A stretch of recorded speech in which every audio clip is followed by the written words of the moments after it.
What the Falcons do, we rise up. Welcome to Rise Up Reactions, the show we talk all things Falcons, NFL, Georgia sports, and in general, the sports news of the day. I'm your host, Dr. Lee Denning, the Golden Hard Dog and a lifelong sports fan. Guys, it's been a while. I have taken some time off from the Falcons from covering sports. I really have not even looked at free agency all that much other than to just think about what do the Falcons possibly need to do in this upcoming free agency, which now is less than a week away from starting. I gave up on the month of February, really trying to make any sort of content. You know, the Falcons have hired a new defensive coordinator. We've really haven't made any other moves, but this is going to be an interesting offseason. So the cap is going to be around $290 million. The Falcons are currently over the cap by about $5 million projected. So this is going to be an offseason where the Falcons probably can't make a lot of huge moves to bring in talent, but they're going to have to start looking at future moves to shed bad contracts, particularly the one that did not work out last year from Kirk Cousins. With my overall thoughts on Kirk Cousins, I want to be very clear. Kirk Cousins was fine for about the first 10 games of the season, and then he got hurt. He got hurt in New Orleans. He's admitted to it later, which really frustrated me to no end because that was also the beginning of the end for the Falcons season because he refused to sit down and heal and allow someone to step in like Michael Penix and get that extra game experience and lead the Falcons on possibly a little bit better streak. You know, do we know what would happen? No, but can I almost guarantee that Michael Penix would have played better in his small sample size that I've seen versus Kirk Cousins when he was hurt? Yes, I think very much we can all say that we believe Michael Penix would have been a better option at quarterback for our last stretch of games, might have even given us a chance at playoffs if he was playing basically from that Saints game onward. So, you know, with the Kirk Cousins injury issue, there's two issues here. One, either Kirk Cousins knew about his injury, he knew he was hurt, and was able to convince an entire NFL caliber training staff that he was not hurt, people who see him every day, but the fans obviously saw something wrong. So the fans saw something and the staff saw nothing with Kirk knowing that he was hurt the whole time. That's problem number one. That means the staff are just as culpable as Kirk Cousins was in keeping this under wraps because they didn't see the problem. The other is just as bad, if not worse, and that's the training staff knew about the problem, did not put him on the injury report, did not talk about it, did not do the mandatory reporting that they are supposed to do, and that is much more detrimental if that's the case, because then we're talking about if the NFL decided to do any sort of investigation, there could be draft pick loss, and we just don't have draft picks this year. So that whole situation was handled poorly, but Kirk's on the line for about $40 million this year. There's some roster bonus issues depending on time. We're probably going to see a move on Kirk Cousins made, I would guess, in the next week and a half, because there are some roster bonuses that happen being very early into the league year starting, which is, again, March 12th next week, so on Wednesday. But Kirk is the big deal, and I don't know what we're going to do with him. There are teams that are quarterback needy, but I don't know if there are quarterback needy teams that are willing to take on his entire contract. So if we could get a 7th round pick for him, I would jump for joy. I would do it. I would take that deal and run and just be like, man, we got out of this with something. Most likely, we're going to have to cut Kirk Cousins. That's the most likely option. I think the rest of the league is anticipating that, and that's why nobody's really come calling to make a deal with the Falcons. So Kirk's going to be gone at some point. I don't see him being a backup for $40 million. I feel like that would be a bad move for both the Falcons and for Kirk for his career. He doesn't want to be a backup. He wants to be playing somewhere.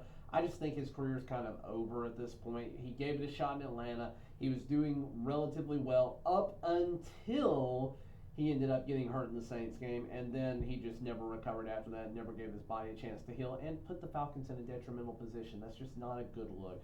But other things that we're probably going to have to do, we're going to be saying goodbye to either Grady Jarrett or David Onyemata, or both. And here's the reason why. Grady Jarrett, I know a lot of Falcons fans are going to hear this and they're going to say, oh, that's blasphemy, you can't get rid of Grady Jarrett. Grady Jarrett is probably one of our best defensive players we've had in the last decade. On any other team, he's a number 2 or number 3 defensive guy. He's not their key component on defense. And that says something about our ability to bring defensive talent into the room. But Grady is great for Atlanta. I appreciate everything he's done. He's had a good career with us, but he's getting up there in years, and he's expensive. So we're going to have to see. They're reworking his contract right now, but right now he is going to be $20 million in cap space, and he is not playing, as of last year, not playing like a $20 million player. I don't think he's going to be playing to that caliber at all. You're also going to get David Onyemata, who's 33. He is going to be on the line for $17 million. I don't see that, or a $17 million cap hit, I don't see that being a viable option. We've got to get rid of one or the other, and possibly both. They did draft this past year Brandon Dorlus. They drafted Rukaroro. These were obvious moves made with the future in mind, because I've said this before. Last year's draft was a draft for the future. It had no impact at all until the very end when we had Michael Penix. Because I don't think J.D. Bertrand was really that great. He was just a depth piece that had to play. But you ended up really not using a single component from last year in the 2024-2025 season. Now you're going to need to draft some really, really crucial defensive picks in this draft. In fact, it says a lot that the Falcons pretty much only sent their defensive coaching team to the NFL Combine. I don't think we're looking offense at all. We might be looking at a 7th round special team wide receiver or something, but we're going to be looking defense, and we should be looking defense through our first 3 picks this year, which is a 1st, a 2nd, and a 4th rounder.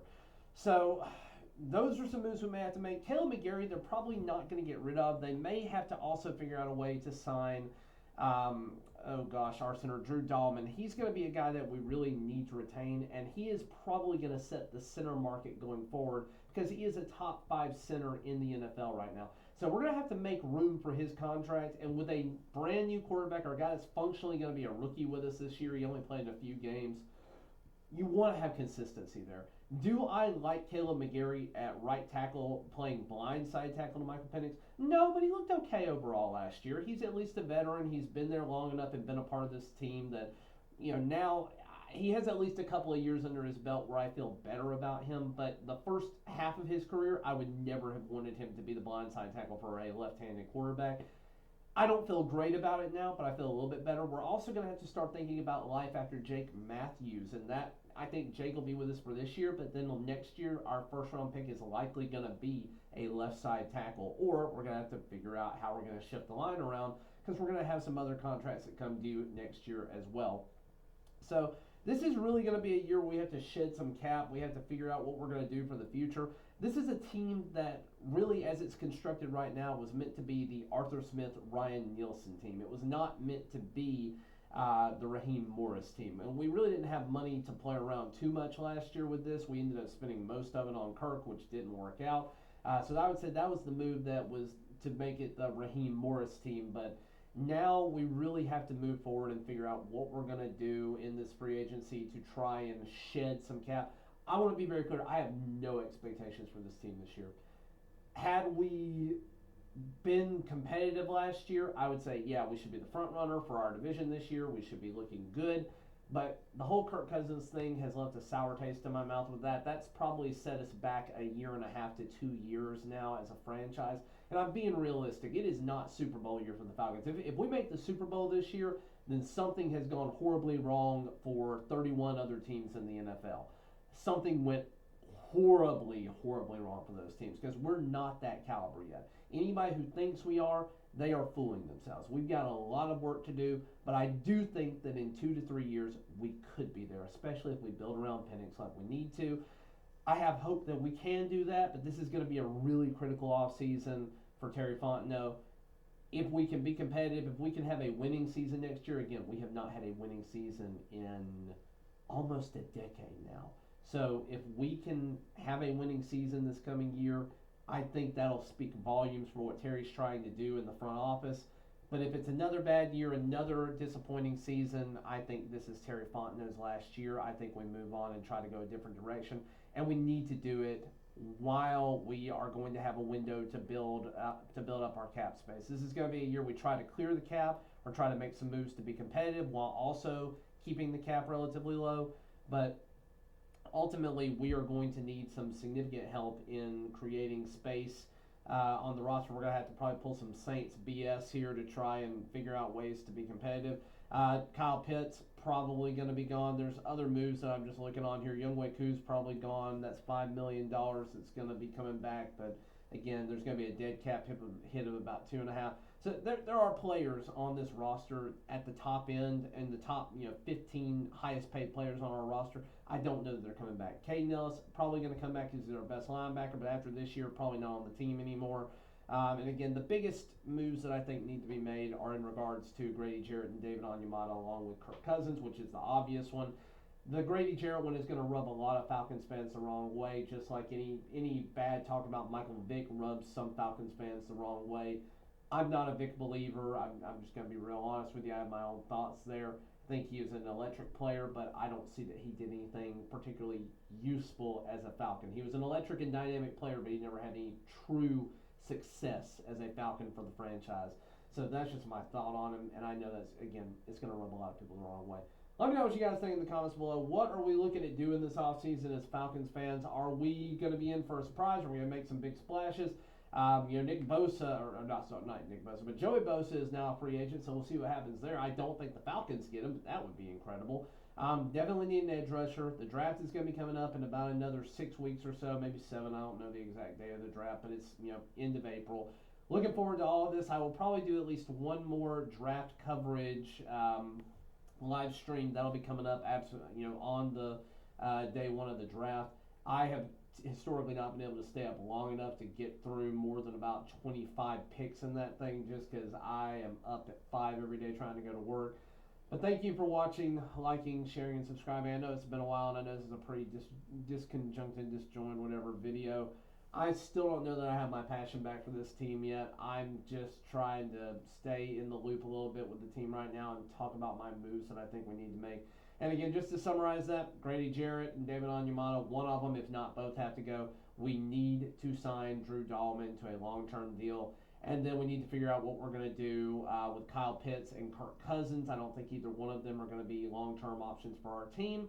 And the final thing that I think we need to do is I think we need to start planning for a Jake Matthews-less future and a Caleb McGarry-less future after this season.